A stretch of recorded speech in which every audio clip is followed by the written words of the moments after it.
ఒక లైన్ వెనకపోదాం పా అన్న అశోక్ అన్న వెనకపోతే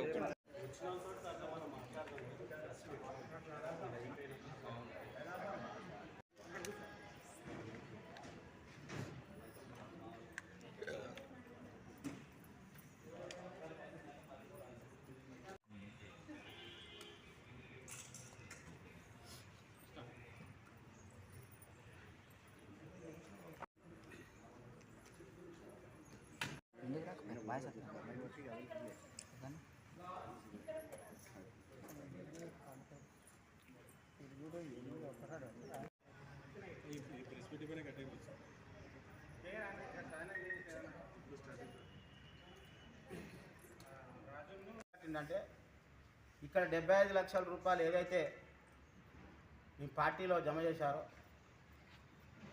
అందులో కొంత అమౌంట్ ఆయన హైదరాబాద్ పట్టుకొని వెళ్ళాడు, 40 లక్షల రూపాయలు. దాన్ని ప్రశ్నించినందుకు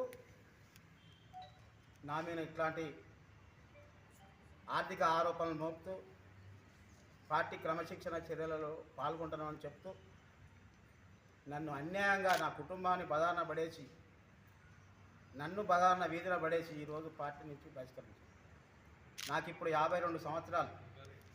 నేను 22 సంవత్సరాల క్రితం ఈ పార్టీలో చేరాను. 1995లో పార్టీ సభ్యత్వం తీసుకున్నాను. మీ అందరూ తెలిసి ఇక్కడ చాలామంది నాకు కూడా చెప్తున్నా, నాకు 90 గజాల ఇల్లు తప్ప ఆ 90 గజాల ఇల్లు బసవరాజ్ సారయ్య గారు మంత్రిగా ఉన్నప్పుడు హౌసింగ్ లోన్ పెట్టి తమ్ముడు ఇల్లు కట్టుకొని నాకు 80,000 రూపాయలు సాయం చేస్తే ఇప్పుడు కరీంబాగ్లో ఎస్ఆర్ఆర్ తోటలో 90 గజాల ఇల్లు కట్టుకున్నాను. అది తప్ప ఎక్కడైనా ఒక పావుల రూపాయి కనుక బ్యాంకులో కానీ ఎక్కడైనా ఉంటే మీ ముంగట మొత్తం వరంగల్ చౌరస్తాలో 4 రాస్తాను. చెప్పుడు మాటలు పట్టుకొని ఈ పార్టీలో ఏం పని చేయకుండా పార్టీని బ్లాక్మెయిల్ చేస్తూ అక్రమంగా సంపాదించుకున్న వాళ్ళ మీద చర్యలు తీసుకోకుండా పార్టీ కోసం త్యాగం చేసి పార్టీ సిద్ధాంతాన్ని నమ్ముకొని వచ్చినటువంటి నాలాంటి ఒక సీనియర్ కామ్రేడ్ను ఈరోజు పార్టీ నన్ను బహిష్కరించింది అని చెప్పేసి 5 ఏరియా కమిటీ సభ్యులు అట్లాగే 15 మంది శాఖా కార్యదర్శులు వీళ్ళను రాతపూర్వకంగా లెటర్ పెట్టి అడిగితే వాళ్ళను కూడా వీళ్ళకు మా పార్టీకి సంబంధం లేదని చెప్పేసి జిల్లా మహాసభ ముందు సస్పెండ్ చేసి, అంటే ఏం జరుగుతుంది ఈ పార్టీలో? అడగొద్దా? అడిగితే సస్పెండ్ చేస్తారా? ఒకవేళ నిజంగానే మేము తప్పు చేస్తే మాకు లీగల్గా ఎందుకు మీరు నోటీస్ ఇవ్వలేదు? మాకు రిటర్న్ ఎందుకు రాతపూర్వకమైన నోటీస్ ఇవ్వలేదు? ఎందుకు తీసుకోలేదు మా నుండి సమాధానం? మేము అడిగే వాటికి ఒక్క వాటి కూడా సమాధానం ఇప్పటివరకు చెప్పట్లేదు. అంటే దీన్ని బట్టి ఏం అర్థం చేసుకోవాలి? ఈ పార్టీలో ఎవరైతే పని చేస్తూ ఉన్నారో పని చేస్తున్న కామ్రేడ్స్ను, కష్టపడే కామ్రేడ్స్ను ఇమిడించుకోవడానికి సిపిఎం పార్టీలో సిద్ధంగా లేదు. అందుకే సిపిఎం పార్టీ ఈ ప్రజల పక్షాన నిలబడే పరిస్థితి ఏం కనబడతలేదు. ఎందుకంటే వీళ్ళకి కావాల్సింది డబ్బులు వసూలు చేసి ఆడ పెట్టే నాయకులు కావాలి.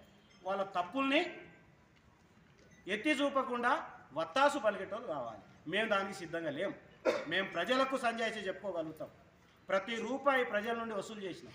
వాటికి లెక్కలు చెప్పవలసిన బాధ్యత ఎవరిది? సిపిఎం జిల్లా కార్యదర్శి రంగేది. ఎందుకు లెక్కలు చెప్పవు?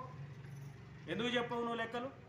ఈరోజు మేము వసూలు చేసిన డబ్బులన్నింటినీ మేము పారదర్శకంగా రాష్ట్ర పార్టీకి మీడియా ముందు పెడతా ఉన్నాం. నువ్వు పెట్టు. ఏం చేసినావు? ఏ పోరాటం చేసినావు ఈ 3 ఏళ్ల కాలంలో? ప్రజల సొమ్ము కదా. ఈ జిల్లా సమగ్ర అభివృద్ధి కోసం నీ మేనిఫెస్టో ఏమైనా ఉన్నదా? ఈ వరంగల్ నగరంలో నిరుద్యోగ సమస్య మీద నువ్వేనో క్యాంపెయిన్ నడిపినవా? రైతాంగ సమస్య మీద నువ్వేనా క్యాంపెయిన్ నడిపినవా?